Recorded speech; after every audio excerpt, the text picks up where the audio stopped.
Britain's royal palaces. Majestic. It's absolutely dripping in history. Luxurious. The White Drawing Room at Buckingham Palace is like a scene from a Disney film. And packed to the rafters with incredible secrets. Secrets that the royal family would much prefer not to be made public.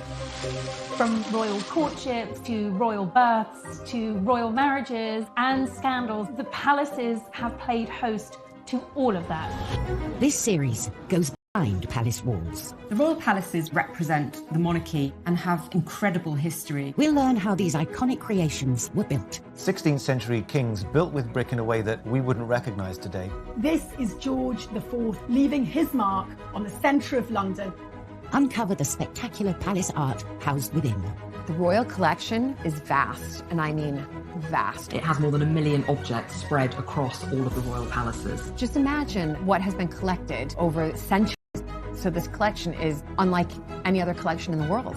Discover their gruesome stories. It's an amazing insight into the royals' history, but also our common history. Frankly, if you're going to cut the head off a king, it's got to be done in a palace. And relive the recent events that shaped the modern royal family. The whole case was an absolute fiasco and a huge embarrassment. The Queen was particularly aggrieved that Harry had done it in the way that he had. This is The Secrets of the Royal Palaces.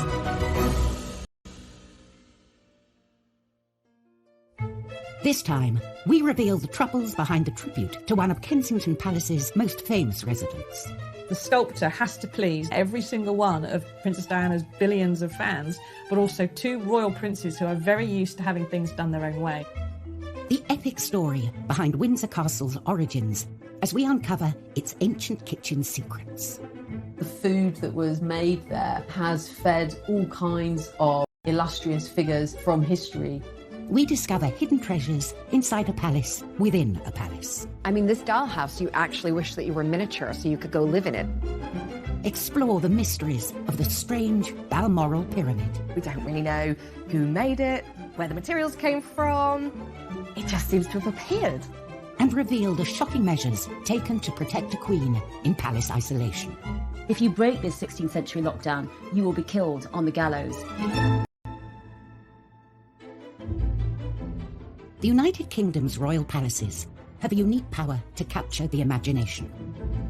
Palaces are places where big events of state, big moments in our nation's history happen. And I suppose we've all grown up with this idea of castles and fairy tales and palaces, and you want to see inside the palace walls. So when you actually do get to go inside, it's really Kensington Palace and Holyrood. The buildings themselves are amazing. There's no other country which has this incredible catalogue of its history, of this astonishing institution. One royal residence alone attracts 1.65 million visitors a year, the granddaddy of them all, Windsor Castle. While it may not be called a palace, for over 900 years this fortress has been a home from home to Britain's royalty. Windsor Castle is the largest occupied castle on the planet. I think it's just the most astonishing physical edifice, the way it sits in the landscape, the way it rises up the hill. This vast royal home comprises 951 rooms, including 225 bedrooms, and covers some 13 acres. And its look is straight out of a picture book. It's like when you grow up and you dream of castles, you can't help but think of Windsor Castle. Windsor's fairy tale look is thanks to a monarch obsessed with myths and legends, Edward III, who came to the throne in 1327. Edward modelled himself on the once and future King Arthur. We know him as a myth, but to those in the Middle Ages, he was very real. Basically, everyone thought that Windsor had been anciently founded by King Arthur, and Edward tried to capitalise on that by making it the centre of knightlyhood, of chivalry. But Windsor Castle had been neglected by the previous reign and was no Camelot. What Edward III inherited was partly burned out, it was partly in decaying, and it was badly planned. Edward set about transforming Windsor into a palace fortress on a monumental scale. But finding a workforce to build it wouldn't be easy. England was emerging from the grip of the bubonic plague. The Black Death wreaks havoc. It wipes out a third of British population, a third. Let's just bear that in mind, what that actually means. It means it's extraordinarily hard on a practical level for the king to get workers to Windsor. And so he sends out sheriffs to round up talented masons and carpenters, all to come back to Windsor to work on making his castle bigger and better. From 1359, a chronicler says that almost all of the carpenters and masons in England were working on this site. He spent £44,000 creating the basis of a revolutionary palace which had an enormous facade uniting a hall and chapel into something altogether more monumental than had gone before. By 1365, the building works were complete, standing tall at a cost of 22. By the end of his reign, he transformed Windsor into a new type of palace. It was no longer merely a castle with lodgings, it was a palace. And the upper ward had become part of a super fortress with a monumental palace at the heart of it. Every subsequent monarch has some relationship back to Windsor. It is that story of continuity after Edward III's rebuilding which makes it so remarkable. Windsor, the oldest and largest inhabited castle in the world, is still home to around 150 people. Another palace, Kensington, accommodates so many royals, both major and minor, that its family nickname is the Aunt Keep. One of Kensington's most famous and best-loved residents could soon be immortalised here. In 2017, the historic sunken garden at Kensington Palace was transformed into the White Flower Garden in celebration of the life of Princess Diana. We know that Diana was a huge fan of the gardens at Kensington Palace and would stop by after her morning jog to speak to the gardeners, particularly in the sunken garden. For Princes William and Harry, it's a special place too. William and Harry have got bittersweet memories of Kensington Palace. They loved living there with Princess Diana. She really made an effort into making it a home. And it was incredibly touching to see that Harry and Meghan chose to announce their engagement in that exact spot, a nod to Diana and her being part of their celebration. 20 years after her death sparked national mourning and a sea of flowers outside Kensington Palace, William and Harry commissioned a statue of Diana to cement her legacy, an honour almost exclusively reserved for kings and queens.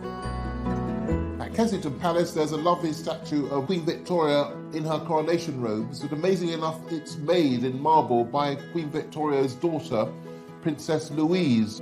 So if Diana does emerge there as a statue, she'll be in very distinguished company. Creating a fitting tribute to Princess Diana can be tricky to get right, as previous attempts demonstrate. There are some very, very bad Diana statues out there. They haven't really captured Princess Diana as I think the family would want her to be captured. Whether they're made from marble or marzipan, from the sublime to the ridiculous.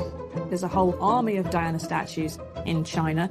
And who can forget the incredibly tasteless half-naked one that used to be in Harrods at the bottom of the stairs, barefoot with her and Dodie Fayed both releasing a bird into who knows what. Trusted not to add to this list, renowned sculptor Ian Rank-Broadley was given the commission because his design of the Queen adorned every British corner. So he is aware of how to tread the line between an authentic, genuine representation of someone and perhaps slightly flattering a royal ego or two. He's renowned for making very lifelike effigies of people, often naked, but that probably wouldn't be happening in Diana's case. It's a difficult commission because I think she's a very, very hard person to capture in a sculpture. She was so vivid. The sculptor has to please not only every single one of Princess Diana's billions of fans, but also two royal princes who are very used to having things done their own way. All this may go some way to explaining why the statue has yet to materialise. Now, it's 3 years since the boys commissioned this statue. One wonders what is going on. We don't know whether the delay on the statue is it funding? Have there been second thoughts? Do the brothers disagree about the design? And is this further evidence of the fractious relationship between the two of them? The latest news is the statue might finally be unveiled in time to mark what would have been Diana's 60th birthday in 2021. She was arguably one of the most famous people ever to live at Kensington Kensington Palace, so I think it makes complete sense that you would honour her with a statue in the place that was her home.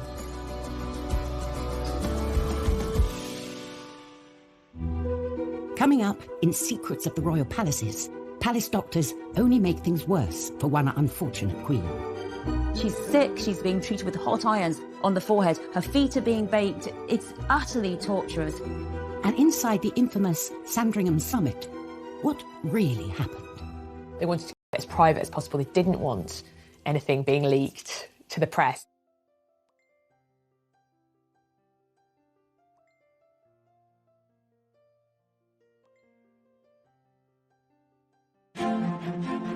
Britain's famous royal palaces, from Buckingham Palace to Holyrood, are homes, workplaces and living monuments. The royal palaces really help represent the monarchy and the stability and longevity.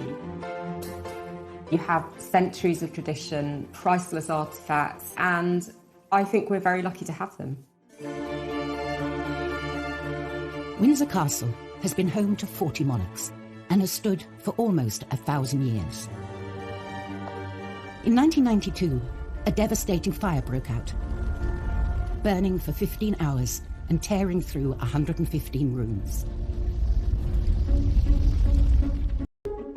Out of the ashes came extraordinary architectural discoveries. In the Great Kitchen, a 19th century plaster and wood ceiling went up in. The archaeologists moved in and used dendrochronology, the science of dating timbers by their tree rings for the years of growth. They revealed something quite extraordinary, that this, in fact, was mostly original to Edward III's building. It had been there for 650 years, and all of the thousands of meals that had been prepared from then until now had been spanned by this astonishing structure. As the kitchen was restored, this medieval wooden roof was allowed to shine through. It's so impressive as a piece of engineering. It had to span a building 80 feet long by 26 feet wide, the equivalent of a great hall in most major medieval houses. It's a very innovative type of construction which allowed the central section to be lifted to let light in and soak out. This discovery makes this one of the oldest working kitchens in the world. Quite amazing that centuries and centuries of cooking have taken place there, and of course the food that was made there has fed all kinds of great illustrious figures from history. The kitchens in a castle, in a royal palace, are the beating heart of that palace.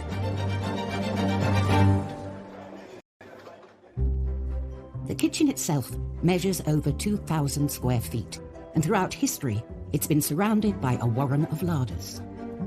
The Great Kitchen was supported by the early 16th century up to around 19 kitchen offices. And these included things like the spicery, where you knew where things like cloves were, and saffron and cinnamon, if you could get it. And there were words strange to us today, like acatree, which is a place where you store hunted goods, where you'd hang birds, rabbits, for example. All of these had to have different conditions for their storage and preparation, but they had to combine in such a way that the kitchen was a well-oiled engine for the delivery of food.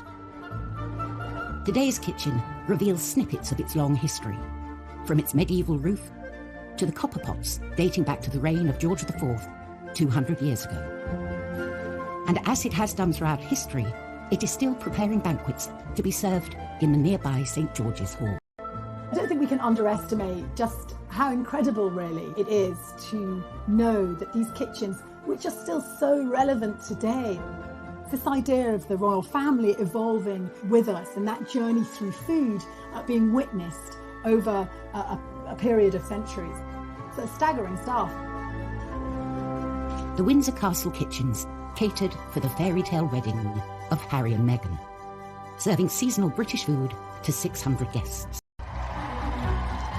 The honeymoon, though, did not last long before rumours Sandringham was the venue for talks that would decide the future of the monarchy.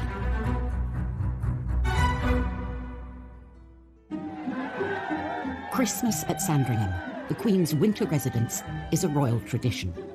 But in 2019, Harry and Meghan spent the holidays abroad. If you received an invitation from the Queen to come for Christmas, you just don't turn it down. It's accepted that, of course, you will go. All of these rumblings of discontent in the press suddenly seem to be given some credence by the fact that the couple weren't there for Christmas. 2 weeks later, Harry and Meghan released a statement that shocked the family and the world. They were to step back from their royal duties. They basically held a gun to the Queen's head. It really did threaten the very fabric of the monarchy. This was an extraordinary move, unprecedented in the Queen's reign. We very rarely get an insight into the Queen's personal feelings about anything, and yet there were briefings explaining that the Queen felt hurt and upset. They wanted to try and present a united front, and that united front was crumbling faster than the Berlin Wall. The Queen summoned the family. The Sandringham summit was set for the 13th of January. The world's press assembled. The Queen is known for being a cool and a calm head in a crisis, and I think certainly by holding the meeting at Sandringham, it was very much on her terms. The Sandringham summit was the Queen acting as grandmother first of all, and Queen second, I think, trying to bang their heads together and sort it out. There was a notable absentee. One person who wasn't in the room was Prince Philip, with a lot of people suggesting that he wasn't there because he was so angry that Harry had threatened the fabric of the family. He saw it as a dereliction of duty. Harry was a favourite of his. They had a very deep bond between them. He had taken Harry under his wing after Diana had been killed. Meghan was also conspicuous in her absence. She was in Canada and scheduled to dial in. But then certain aides started saying that there may have been a problem with the Wi-Fi in that particular room, which sounded like the perfect excuse for her not being on the call. Apparently, she did speak to Harry several times during the day, but she didn't take direct part in the meeting. The Queen wanted absolute privacy and chose the secluded Long Library, the location of her first televised Christmas address. Only a handful of key right-hand men and women. In fact, Harry had 2 private secretaries with him. Household staff, though, were banished. The Queen apparently instructed all of her staff to kind of keep to the other side of the house. They wanted to keep it as private as possible. They didn't want anything being leaked to the press. The summit was scheduled for 2 p.m, in between 2 other key events, lunch and afternoon tea. The Queen was acutely aware that tensions were running high. The Queen always pauses for tea at 5 o'clock, and I think it was probably quite a clever way of making sure that the meeting couldn't actually run over. Nothing stops the Queen from taking tea and her cucumber sandwiches. At last, the stage was set for talks to begin. I think the atmosphere was really quite tense. There had been a lot of discord, frayed tempers, high emotions. The Queen acted as proverbial peacemaker, really. William and Harry weren't speaking to each other. Well, they had to that day. She really was trying to find a way of accommodating what Meghan and Harry wanted. Harry said, well, we want to move to North America, but we want to keep all our charities and patronages and everything going here. And the Queen's senior advisors said, no, you can't have one foot in the royal family and one foot outside the royal family. That is not going to work. You have to decide. And so with some regret, Harry said, well, okay, we'll go then. This was Harry relinquishing his title, his military appointments, quitting the royal family for an independent life. For Harry, it was a bit of a shock because he discovered that it wasn't all going to be on his terms. After only 90 minutes, the summit was over, just in time for tea. And the royal family was forever changed. I know that the Queen was very saddened by the fact that they wanted out and they couldn't make it work to remain within the family. I'm sure William was devastated because he was saying goodbye to his brother, you know, his pal. It must have been utterly devastating. But Harry, I guess, had to do what he had to do. The Sandringham Summit was probably one of the most important meetings to have happened in the royal family. In many ways, Prince Harry was setting a precedent for the next generation of royals. If this works, then it may well be a blueprint for Princess Charlotte and Prince Louis and other royal children down the line of succession. In her 68-year tribulations at her palaces, some monarchs, though, have faced altogether more treacherous and deadly threats within them. Kensington Palace, beloved royal home since 1689, hides a guilty secret: the shocking ill-treatment of one of history's unluckiest monarchs. Queen Anne was the last of the Stuart monarchs, and she had a very hard life due to her health, but it was at Kensington Palace where she suffered the greatest at the hands of the doctors who were meant to make her better. Queen Anne suffered from obesity and gout, and was often unkindly described as homely by the court. Her husband, George, Prince of Denmark, was rather drunk, a bit of a bore, but he was quite a good husband. But the problem was that they simply couldn't have a child between them. She was pregnant at least 17 times and had many miscarriages, many stillbirths, many children who lived only a few hours after birth. Had Anne had one living child, I think she'd have gone down as a successful queen who was tormented by bad health. On the morning of 30th of July 1714, Anne was taken very ill. Her doctors say that her gout has travelled up from her leg, up into her nerves and into her brain. So they get these hot irons and they put these hot irons on her forehead, and they get these hot cups and they put them on the thigh to try and get rid of the gout. And they give her this really disgusting concoction to try and make her sick. It's utterly torturous. And she drifted off into death with no help from these doctors who should have been keeping her comfortable, looking after her. And one of her doctors, Dr. John Arbuthnot, said that he thought that no weary traveller could have wanted to rest more than she could, because she was simply exhausted by all her ill health.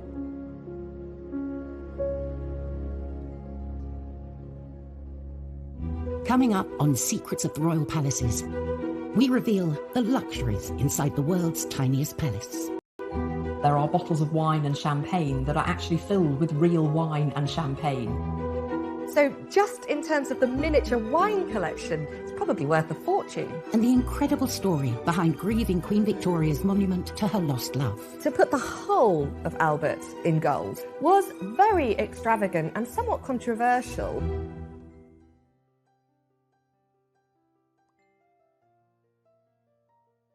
Royal palaces are more open and accessible than ever, allowing us a glimpse behind the gilded curtain. And every artefact tells a story. There are more than 1 million pieces in the Royal Collection. It's the largest private art collection in the world. It encapsulates the history of our nation and of the monarchy. And every sculpture, every vase is precious and priceless.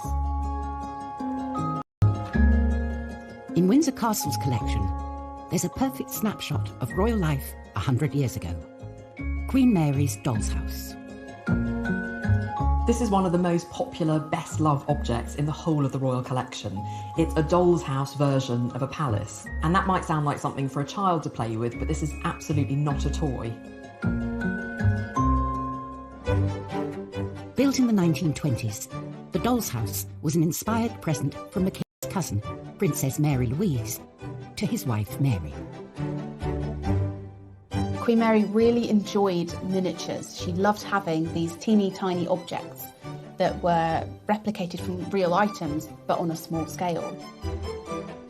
Showcasing contributions from 1,500 of the finest craftsmen and manufacturers of the day, this was not your average doll's house.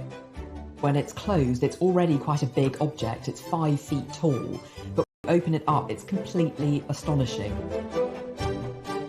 You almost don't know where to look first. There are more than 20 rooms. Instead of opening up from the front like a traditional doll's house does, the whole... Cellars, a garage, a vault, kitchens. It's simply the most spectacular doll's house anywhere in the world. Even more surprising, there's a drawer underneath that slides out with a perfect miniaturist garden inside. Each room of this idealised palace is a treasure trove. Real objects from Windsor Castle were painstakingly replicated at a 1:12 scale, including more than 700 paintings. Artists were sending in copies of paintings they knew were in the royal collection, but they're done on a 1/12 scale with all the skill you see in the original. Real jewellery makers and goldsmiths were actually employed to make this miniature version of the crown jewels. The library would be the envy of any book lover. There are over 500 miniature books in the library, and these include everything from the complete works of Shakespeare to the Bible. From chandeliers and intricate woven carpets to vinyl records to doorknobs, no detail was too small. The tiny palace boasted luxury facilities the average Brit could only dream of in their own home. And they really worked. Electricity was installed throughout the house, controlled by minuscule little light switches. There was even a working lift, and there were taps that had proper hot and cold running water. Astonishingly, even the cellar was the real deal, stocked with over 1,200 mini bottles. There are bottles of wine and champagne that are actually filled with real wine and champagne. They were selected according to vintage. So just in terms of the miniature wine collection, it's probably worth a fortune. All of the pieces that we know of today are still working, and it's carefully cared for at Windsor Castle, where it remains on display today. I mean, this dollhouse, you actually wish that you were miniature so you could go live in it. Being safely tucked away inside a real-life palace, like Windsor Castle, is certainly appealing. Even more so in times of crisis. And when mortal danger threatens, the royals pull up the proverbial drawbridge. March 2020. As a deadly infectious disease swept the country, it was announced the Queen would self-isolate inside Windsor Castle. A move that echoed her namesake, Elizabeth I, who was forced to do the same some 470 years earlier. Bubonic plague in England. It's been circulating around Europe, but this is a particularly virulent and cruel strain. Elizabeth has only just recovered from smallpox, and now there's a possibility that she could die of plague. It's a brutal, miserable death. London is seen as the eye of the storm. Elizabeth has all these lovely palaces like Greenwich, or places like Richmond and Hampton Court. She decides none of those are far enough from the plague. Elizabeth flees to Windsor Castle, and every attempt is made to protect her there. They set up a gallows in Windsor. And that gallows is for any Londoner who tries to flee from London and go to Windsor, because they are thought to be carrying the plague. There's no breaking this 16th century lockdown, and if you break this 16th century lockdown, you will be killed on the gallows. And this actually works well. Elizabeth doesn't catch the plague, she is protected, and when the plague itself has subsided and many, many people have died, she can emerge and be queen once more.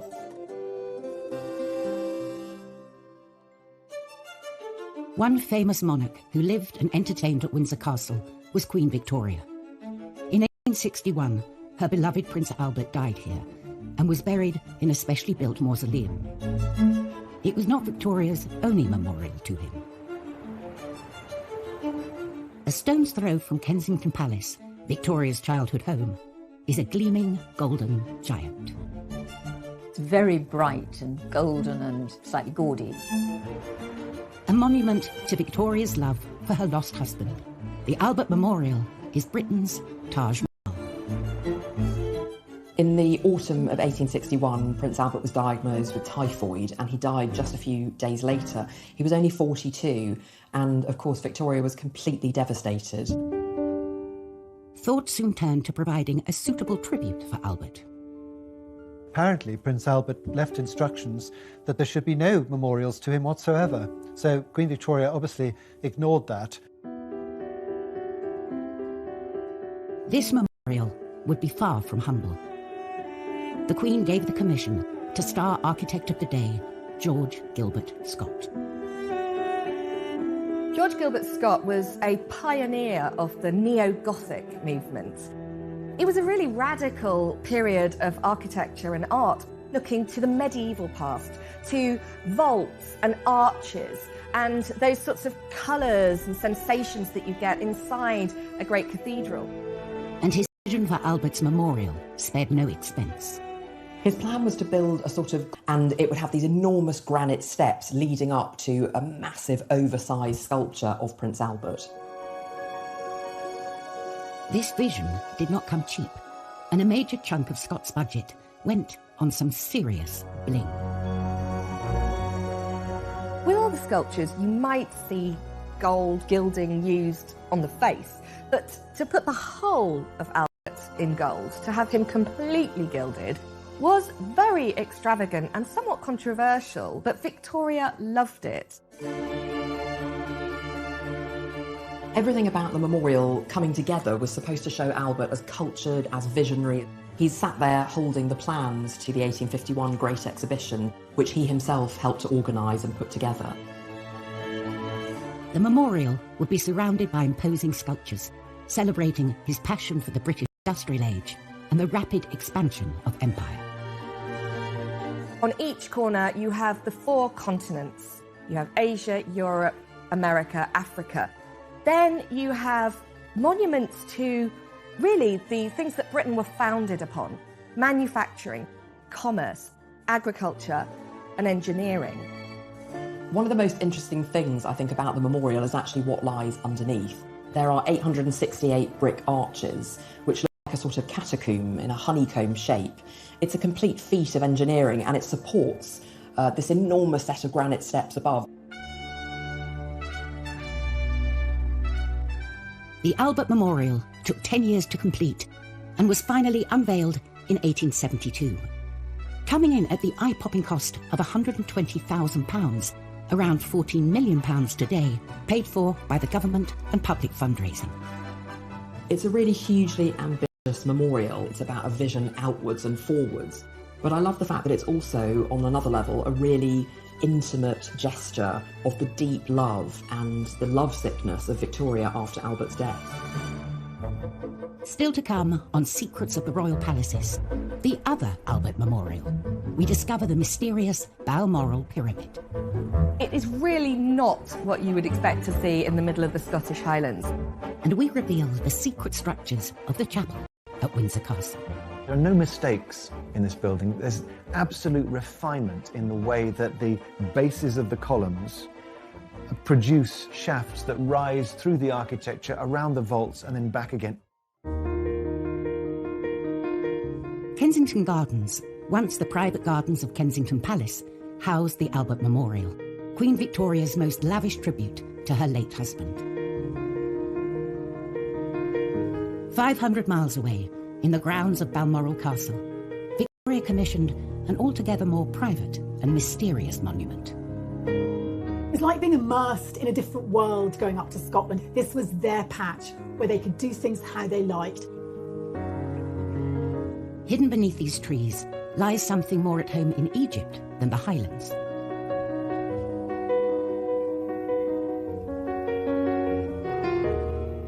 A stone pyramid, so strange and so puzzling, it still raises questions today.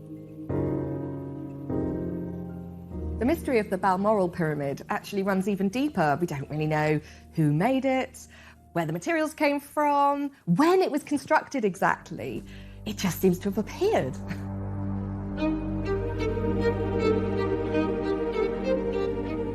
It's a pyramid of rough-hewn stone built into the ground. It's completely unembellished. It looks ancient and it has a kind of solemnity, quietness about it. Totally different from the Albert Memorial in Kensington Gardens.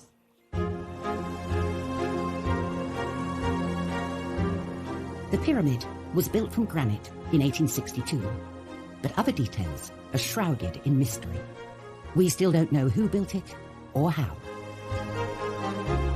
The inscription reads, "His broken-hearted widow, Victoria R., 21st of August, 1862.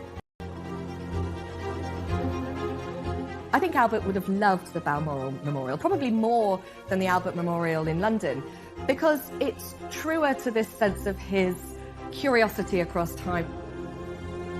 The Balmoral Pyramid is apparently inspired by traditional cairns. Interestingly, this cairn isn't the only one on the estate at Balmoral. Cairns have been used to mark burial sites in Scotland since prehistoric times. Cairns have an ancient history. It's the idea of piling up stones one upon the other as a lasting memorial, and they have a particularly strong presence in Scotland. Victoria knew this. But Albert's cairn is one of a kind. The thing that's different about the Albert one is it is very smooth. Its simplicity and its symbolism are so powerful. I think just the fact that they're located away from everybody as a place where Victoria could privately remember her husband too, there's something very powerful about that. Victoria's preoccupation with the afterlife was not unusual. Religion and monarchy are inextricably linked. A royal chapel is as important to any palace as a banqueting hall or shiny gates. All royal chapels, though, were not created equal. Within the grounds of Windsor Castle stands an extraordinary building. It's the place where the royal family mark some of the most important moments in their lives. St George's Chapel, I mean, it's almost a joke that it's called a chapel. It's a thumping great building, and it's the first thing you see, literally, when you arrive. And it's one of the most stunning spaces within all the royal palaces. This is the kind of show-stopping piece in that fortified citadel. The chapel was the brainchild of Edward IV, a Yorkist king who seized the English throne during the War of the Roses. He'd won the crown, but he realised his palaces were missing something important. Edward IV had a big problem, because where was he to be buried? Where was his family to be buried? Westminster Abbey had been the traditional resting place of English monarchs, but it was filling up. Edward set about building a new royal burial site at Windsor. He wanted a place where he could ultimately be laid to rest, but importantly, his family, his dynasty could be commemorated. Edward died in 1483, and although he never saw St George's Chapel finished, he was the first to use it. There are no mistakes in this building. There's absolute refinement in the way that the bases of the columns produce shafts, rise through the architecture, around the vaults, and then back again. It is a work of utter refinement. It's heartbreaking in its beauty. When the stained glass glowed and when the paint was fresh, it must have been like a boiled sweet. St George's Chapel is now the burial site of 10 monarchs. For the Queen, it's a deeply personal site. Both her parents and her sister Margaret lie at rest here. But this building is more than a mausoleum. For over 500 years, it's been a place where the nation can share in the royal family's joy.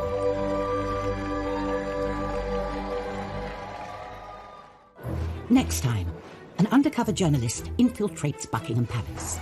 He even served the Queen and the Duke of Edinburgh their breakfast. Royal emotions run high in a family feud over Sandringham. The Queen Mother was horrified that a house that she loved might be threatened with demolition. And we uncover Windsor's own Da Vinci Code. Can you imagine the changes that might have come about had we discovered them earlier?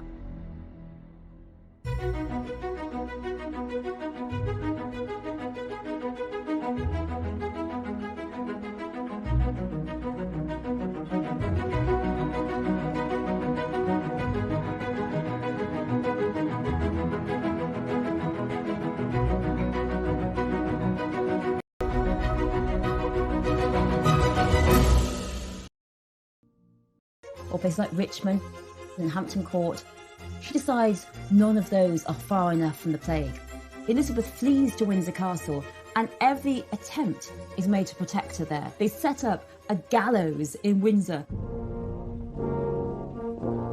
And that gallows is for any Londoner who tries to flee from London and go to Windsor because they are thought to be carrying the plague. There's no breaking this 16th century lockdown. And if you break this 16th century lockdown, you will be killed on the gallows. And this actually works well. Elizabeth doesn't catch the plague. She is protected. And when the plague itself has subsided and many, many people have died, she can emerge and be queen once more.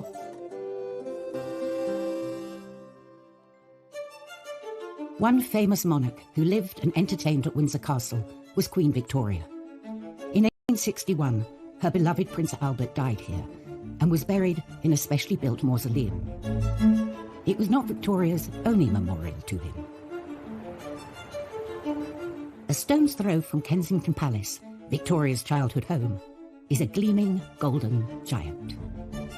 It's very bright and golden and slightly gaudy. A monument to Victoria's love for her lost husband. The Albert Memorial is Britain's Taj Mahal. In the autumn of 1861, Prince Albert was diagnosed with typhoid and he died just a few days later. He was only 42 and, of course, Victoria was completely devastated. Thought soon turned to providing a suitable tribute for Albert. Apparently, Prince Albert left instructions that there should be no memorials to him whatsoever. So Queen Victoria obviously ignored that. This memorial